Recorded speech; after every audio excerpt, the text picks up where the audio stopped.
Alright, the middle. It's kind of the most boring, difficult part of any project. For any project, the beginning is fresh, it's new, it's fun, it's exciting, and the end is enthralling. It's a race to the finish, you get to be done at the end. But the middle, well, it's a slog. It happens for novels, it happens for comics, it happens for about anything. It happens to Kickstarters too. See, you thought I wouldn't mention the Scourge of 9-Point Kickstarter? Well, we're in the middle of it, and in Kickstarters, you get a whole bunch at the top and you get a whole bunch at the end, and no one really cares about supporting you in the middle, because the middle's not exciting. That's not a race to the finish.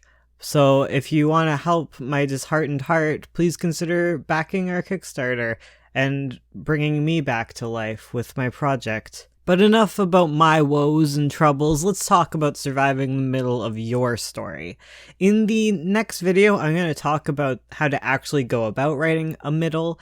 This is more about how to keep yourself going during the middle. There certainly is a lot of crossover in the two, so I'll quickly address the mainstay of writing middles, and that is yes but, no and, also known as trial-fail cycles, and knowing to use these is often the solution to more fundamental middle woes, but that is not the end of it. I know plenty about writing middles, and it sure as heck doesn't protect me from the drag of writing a middle. Regardless of all the skill and understanding, the middle of a project is hard. Like I said at the top, the ending is exciting, the beginning is exciting. Sometimes it sounds a whole lot more fun to just jump into a new project entirely, because then you get to write a beginning again.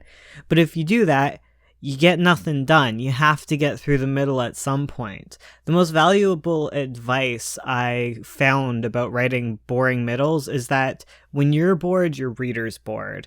And when you write for the sake of getting to the good parts, quote unquote, the rest of your story suffers a whole bunch. All of your story should aim to be the good parts. While the occasional boring thing will happen, it shouldn't feel this way all of the time.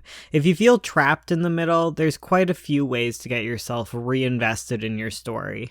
By far, my first line of defense is rereading. Sitting down and reading your comic from beginning to where you're stuck, 9 out of 10 times, that's what I need to re-engage myself with the story. You really get excited about your characters again, and you remember things you kind of forgot because you've been stuck at this point for so long.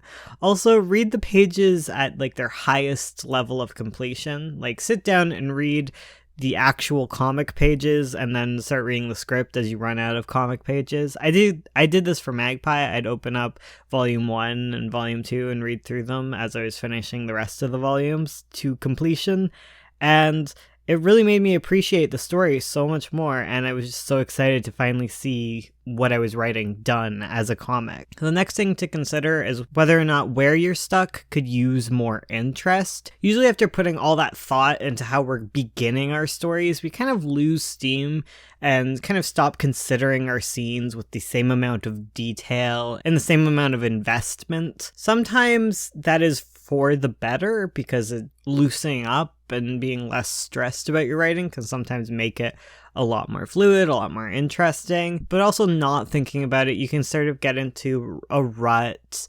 and you can start writing things that are boring and repetitive.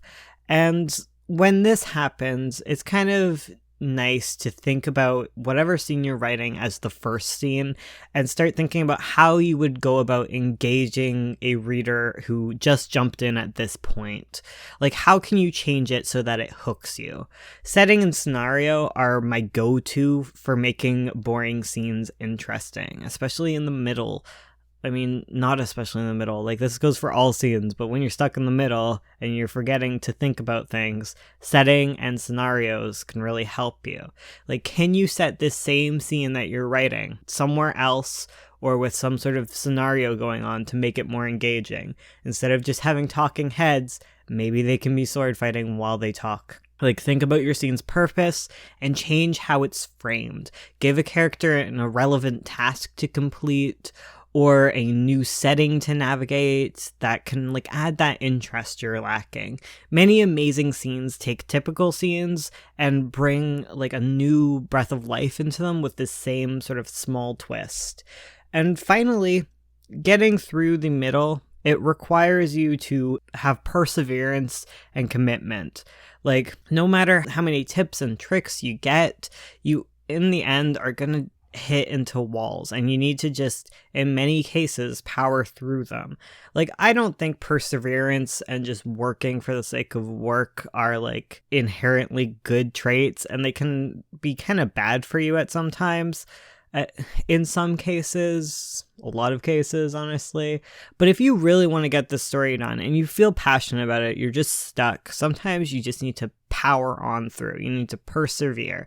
And I think this challenge is a very, very good way to do that. I've been touching base with my story every day for 30 minutes. It doesn't really matter how much writing I get done. I'll be honest, sometimes I set the 30-minute clock and I just stare at my paper for 30 minutes and maybe write one word. But sometimes that's what you need in order to power through a middle, is just sit and stare and occasionally think. Some tips I have for just sitting down and writing are to turn off your music, because writing is a very, very thinky process. And a lot of the times, like, when you're in a rut, you really need to sit down and think and reread and process.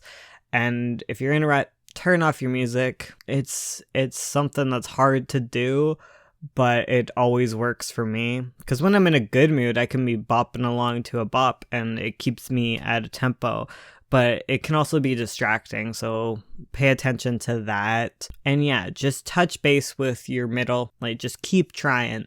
Keep going at it every day. A lot of the times, what happens is you get stuck on one scene that it's just not working for you. And you know what? Just get it done. It doesn't have to be perfect. Power through, edit it later. Usually it doesn't even need editing. Honestly, I don't know what it is about those scenes that are the worst, where they always aren't so bad when you look back on them. I don't know what that is at all. But just power through. Get through the part that you don't want to do. The middle will be over eventually. Make sure you're writing something interesting that engages you. If it's consistently boring, you need to think about that. And if you read through your story and there's major flaws to it, and that's what's stopping you from moving forward, sometimes you got to address that. Let's say you've neglected an entire plot arc. You might want to go back and just add scenes there. Sometimes that can spark your writing.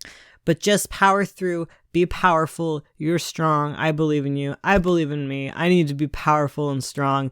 I'm in the middle of this whole 100 days thing where we're almost at the halfway point. We are so close. It is within the week, I'm pretty sure, or next week. I don't know. Either way, it's like 10 or so days. This is day 40. Yikes. I can't believe how far we've come. And I'm really proud of you. So keep moving forward. Keep getting your pages done. I believe in you. 10 out of 10, 10 out of 10. Check out the Kickstarter. Help us fund it. I get worried at this point in the Kickstarter, especially because it just starts to dip and the pain happens. But I believe in us. I think we can get this published, and then we'll get to all hold a copy of 9 Point, and it'll be amazing. All right. Thank you so much for listening. I'm done now. My computer's falling asleep, and I'm late, as usual.